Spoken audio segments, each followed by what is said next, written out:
mon peuple, ce qui est invoqué, mon nom, s'humilie et prie, recherche ma face et se détourne de ses mauvaises voies. Je l'exaucerai des cieux, je pardonnerai ses fautes et guérirai son pays.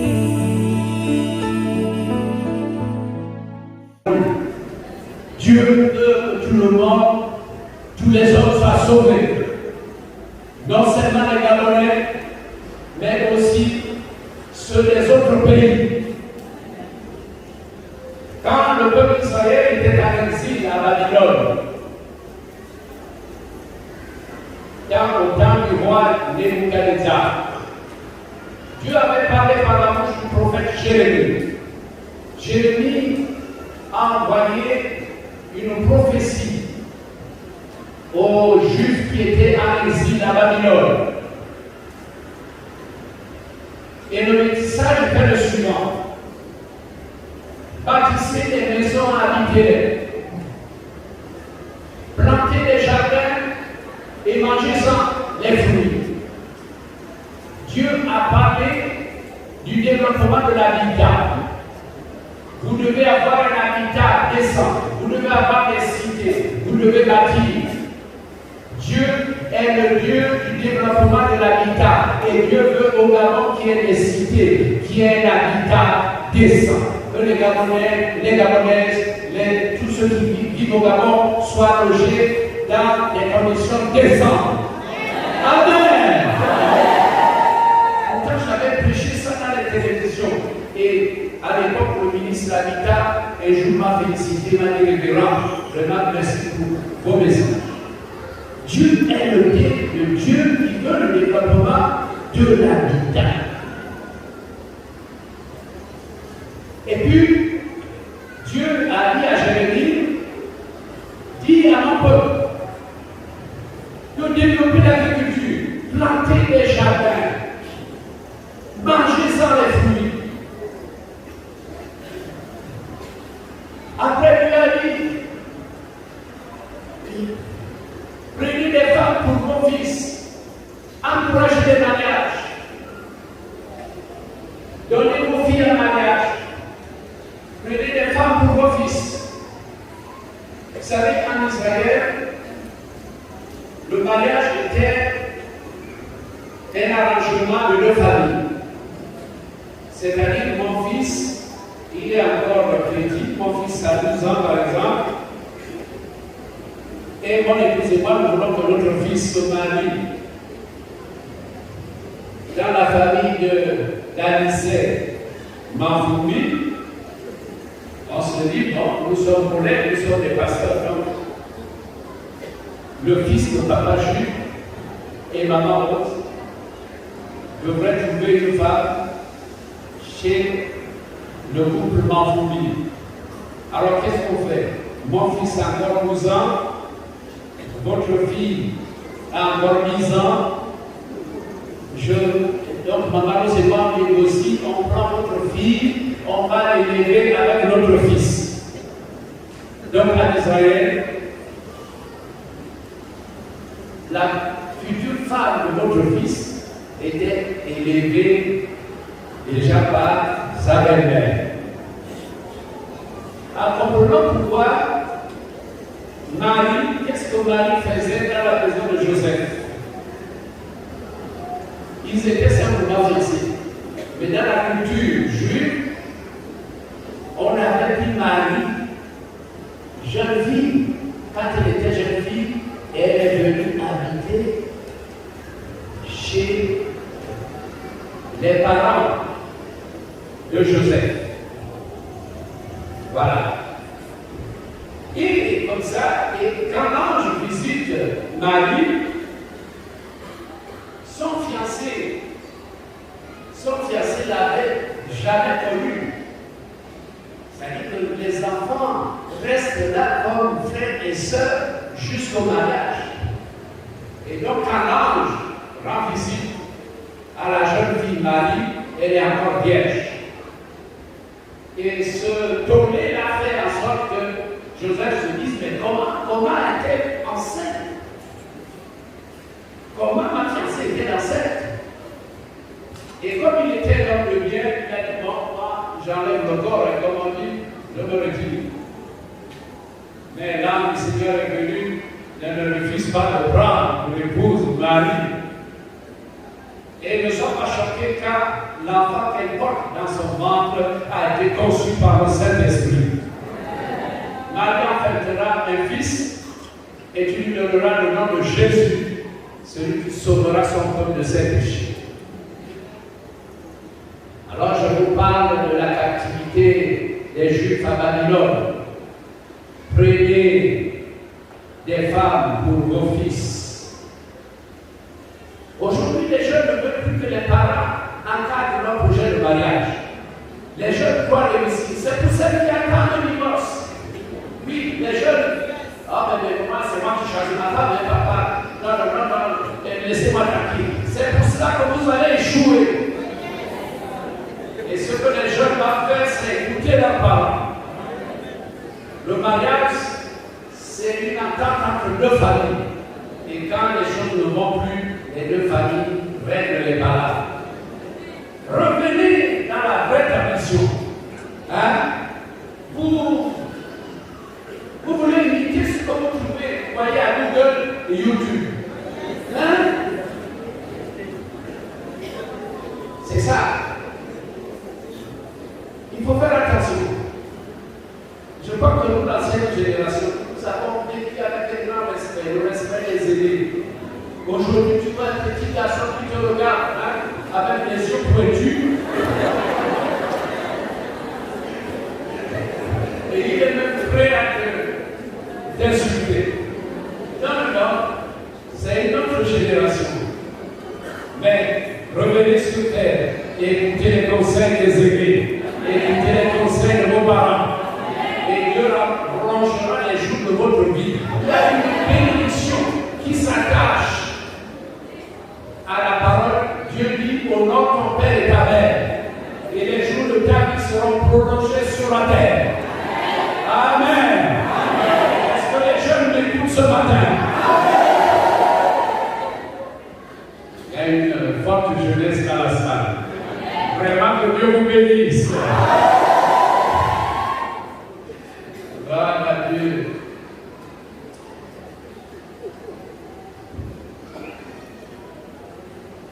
Prenez des femmes pour vos fils et donnez vos filles à mariage. Mais les parents ont démissionné. Pourquoi votre fille traîne là? Il faut lui chercher un mari. S'il n'y a pas encore un candidat, parce que les jeunes aujourd'hui sont timides. À notre époque, on n'était pas timide. Hein?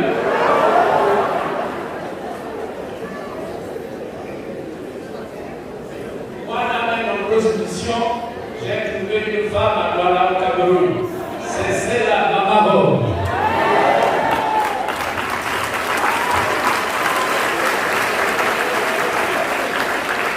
Nous avons aujourd'hui 46 ans de mariage.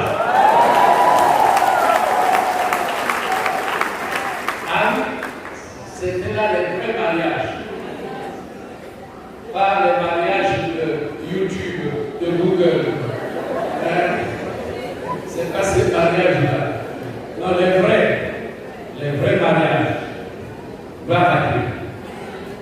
Quand Dieu parle de mariage entre un homme et une femme, d'où sort cette nouvelle mentalité que deux mariés peuvent se marier? C'est Dieu qui a mis ça.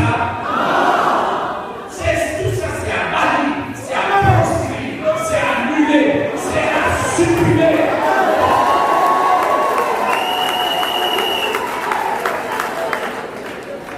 Dans le monde que nous avons amené à la dérive, pas question qu'au Gabon, on vote des lois pour le mariage homosexuel ou de deux femmes. Alors,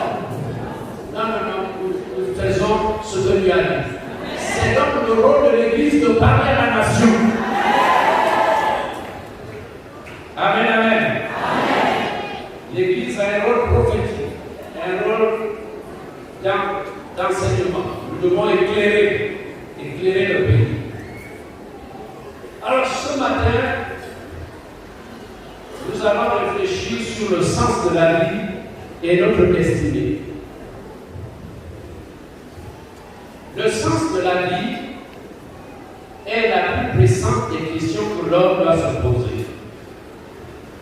Albert Camus a dit: pourquoi suis-je ici sur terre? Quelle est ma mission? Et où est-ce que je vais après la mort? L'homme qui veut se développer essaie des trucs, tombe, se relève, se trompe, jusqu'à ce qu'il trouve le sens de sa vie. Parfois au hasard, d'une rencontre ou d'une lecture. Beaucoup d'entre nous ont découvert leur destinée en tâtonnant. Le prophète Ésaïe, donc Ésaïe 59, verset 10, dit: nous tâtonnons comme des aveugles le long des murs. Nous tâtonnons comme ceux qui n'ont point Dieu. Nous chancelons à midi comme de nuit. Au milieu de l'abondance, nous ressemblons à des morts. L'apôtre Paul à Athènes va dire ceci aux Athéniens. Je cite: Dieu a voulu qu'il chasse le Seigneur et qu'il s'efforçasse de le trouver en tâtonnant, bien qu'il ne soit pas loin de chacun de nous. Dans les Actes des Apôtres, j'aime bien ce passage. C'était la déclaration de l'apôtre Paul quand il était au milieu des Athéniens, au milieu de ces philosophes, de ces hommes-là. Il y avait beaucoup d'intellectuels, beaucoup de raisonneurs. Et Paul va leur dire: Dieu, sans tenir compte des temps d'ignorance, annonce à tous les hommes en tout lieu qu'ils aient à se repentir. Car il a fixé un jour où il jugera le monde par l'homme qu'il a désigné, ce dont il a donné une preuve certaine en le ressuscitant des morts. J'aime bien cette déclaration de l'apôtre Paul. Il dit: Dieu ne tient pas compte des temps d'ignorance. Dans les temps d'ignorance, on a fait toutes sortes d'abominations.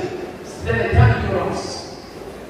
Beaucoup d'initiations, beaucoup de sacrifices. Parce qu'on était ignorants. Mais Dieu qui est mort ne tient pas compte de cette ignorance. Ce que Dieu veut, c'est qu'aujourd'hui, quand tu entends l'évangile, que tu te donnes, que tu acceptes Jésus-Christ. Si aujourd'hui ta vie change, Dieu effacera tout ton passé. Dieu veut effacer, il veut effacer tout notre mauvais passé. Notre Dieu ne veut pas tenir compte des temps d'ignorance. Il est tolérant, il se dit: aucun pasteur ne l'avait prêché l'évangile, aucun évangéliste, aucun missionnaire. Donc Dieu ne tient pas compte des tas d'ignorance.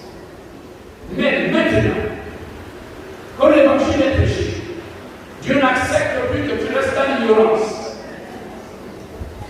Ah, les Athéniens donc ont entendu le message de Saint Paul. Car Dieu ne tient pas compte des tas d'ignorance et il annonce maintenant que tous les hommes aient à se repentir, car il a fixé un jour de jugement. Un jour de jugement va arriver. Un jour de jugement est déjà fixé par Dieu.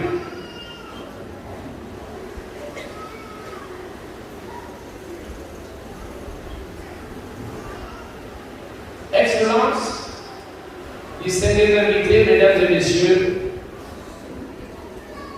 que les philosophes évitent de philosopher et d'induire en erreur nos étudiants et les êtres nos étudiants en particulier et les êtres humains en général. Pour Platon, l'homme doit avant tout prendre soin de lui-même, de son âme. D'autres philosophes ont nié l'existence même de Dieu. C'est ça l'athéisme. Ils ont combattu la religion. On les connaît comme étant des philosophes matérialistes. Et l'on peut citer les philosophes français tels que Diderot, Jean-Jacques Rousseau ou Voltaire. Pour ces philosophes matérialistes, l'univers éternel marcherait sans avoir besoin d'un créateur. Vous voyez ça? Anti-religieux, certains philosophes ont aussi accepté la théorie de l'évolution de Darwin, qui prétendait que l'homme descendrait du singe. Quelle bêtise! Quelle bêtise! Le psaume 139, verset 6 dit: une science aussi merveilleuse est au-dessus de ma portée. Elle est trop élevée pour que je puisse la saisir. Ces philosophes-là ignoraient qu'il y a quelqu'un qui est au-dessus, le plus grand des scientifiques, le plus grand, c'est-à-dire Dieu. Une science aussi merveilleuse est au-dessus de ma portée. Elle est trop élevée pour que je puisse la saisir. Je vous ai rendu témoignage quand je suis arrivé de France que les médecins se sont occupés de moi en France. J'avais finalement fait mes amis, puisque il y en a qui venaient me voir quand j'étais hospitalisé à la clinique de Melun, et ils sont venus me voir quand j'étais sorti de l'hôpital, et après avoir réalisé un dîner, parce que je voulais leur parler de Jésus. Et quand je leur ai parlé de Jésus, ils ont dit: oh, nous ne savons pas que l'homme que nous étions en train de soigner, nous ne savions pas que c'est un grand homme de Dieu. Ils ne savaient pas qu'il touchait l'onction. Amen, amen. Ils ont sursauté. Oh, oh. Quand je leur ai dit que je suis permis toute l'Afrique, je suis permis 54 pays. Ils étaient émerveillés. Mais Dieu m'a donné l'occasion de leur parler de Jésus. Oui, parce que moi, je détiens la plus haute science.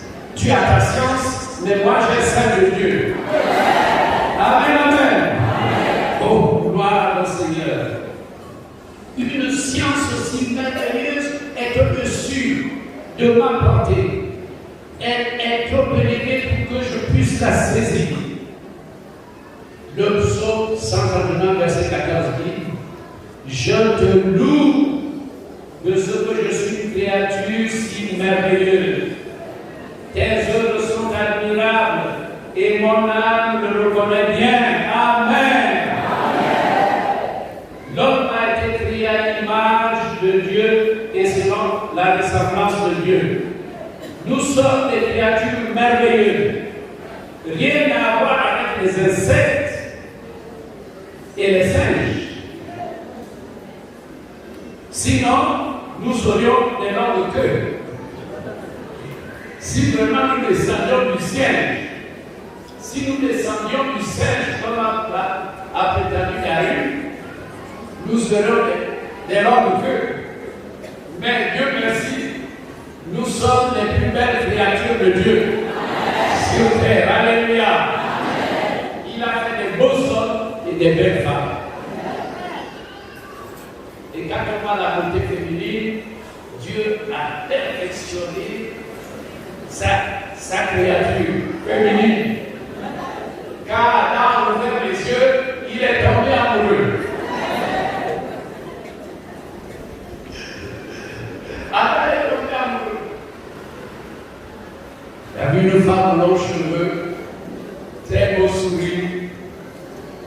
peau claire, satinée et douce. Amen, amen. La créature humaine est si merveilleuse. Alors, qu'est-ce qui arrive aux hommes? Il faut se bronzer encore, il faut ajouter des ongles de perroquet. Je ne sais pas ce qui arrive. Mais les femmes exagèrent. En plus, avec les tatouages, je n'aime pas voir les tatouages. Je n'aime pas ça. Comment? Tu as une belle peau, tu viens d'assailler. Hein? Et dans l'Ancien Testament, les commandements disaient il ne faut pas se mettre à tatouer. Beaucoup risquent d'aller à l'enfer parce qu'ils sont ignorants. Reste naturel. Reste naturel. Mes filles, il y a des filles dans la salle. Les filles de papa Jules, les filles de papy, restez naturel. Amen. Gloire à Dieu. Voyez l'évangile a dit. Un homme disait que Dieu est le fabricant de la machine la plus compliquée au monde. L'être humain, c'est la créature la plus compliquée. Et il a imagé cela en disant l'être humain est la machine la plus sophistiquée. Demandez aux médecins qui sont dans la salle. Quand vous regardez le corps humain, je vous jure, il y a eu un grand scientifique pour créer le corps humain. Ouvrez la poitrine, regardez comment bat le cœur, comment les poumons, n'est-ce pas, propulsent le sang.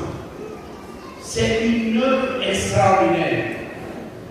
Et Dieu, finalement, après avoir créé l'homme, a soufflé dans ses narines un souffle de vie.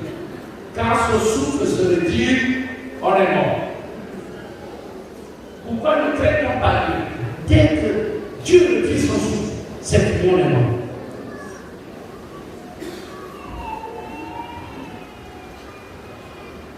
Elohim nous a créés, l'homme et la femme, différents des insectes et des animaux.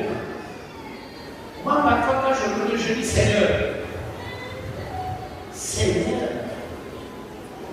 heureusement que je ne suis pas un insecte. Heureusement. Non, mais quand je me regarde, je suis un être humain. Dieu ne m'a pas mis parmi les animaux. Je ne suis pas une fourmi. Je ne suis pas un kangourou. Je suis une créature si merveilleusement créée.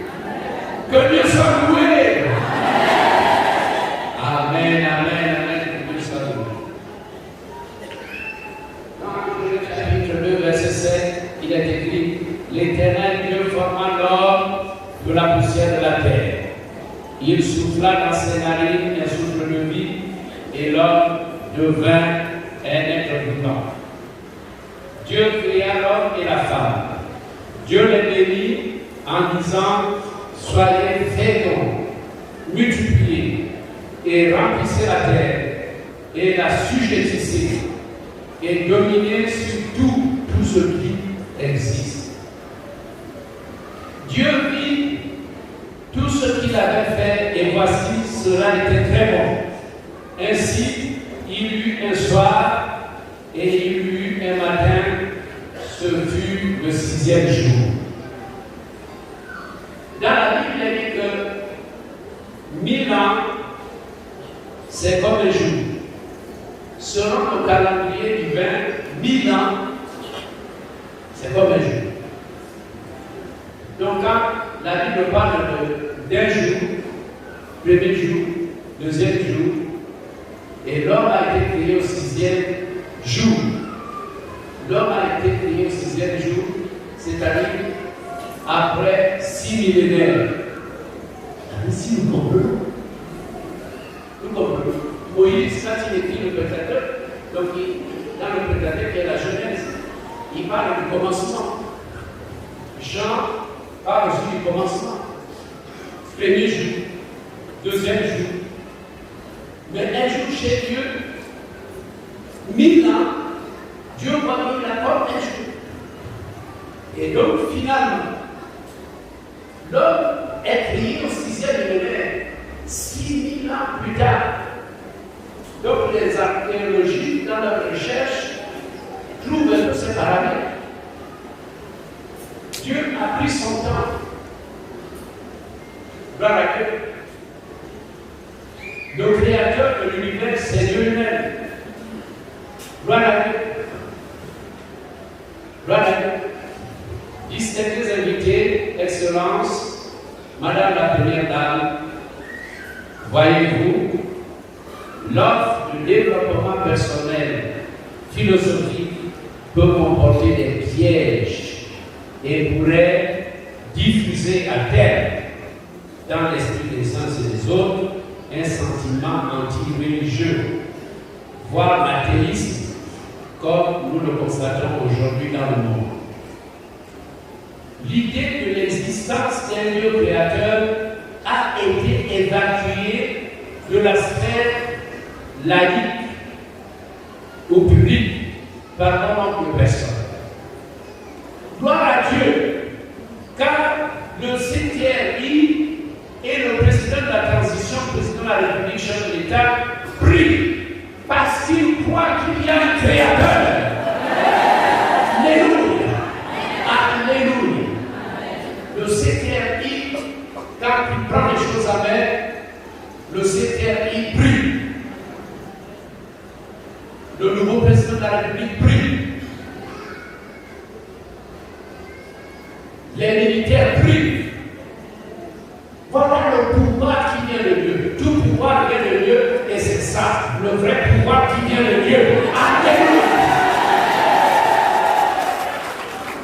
Allez, vous pouvez applaudir.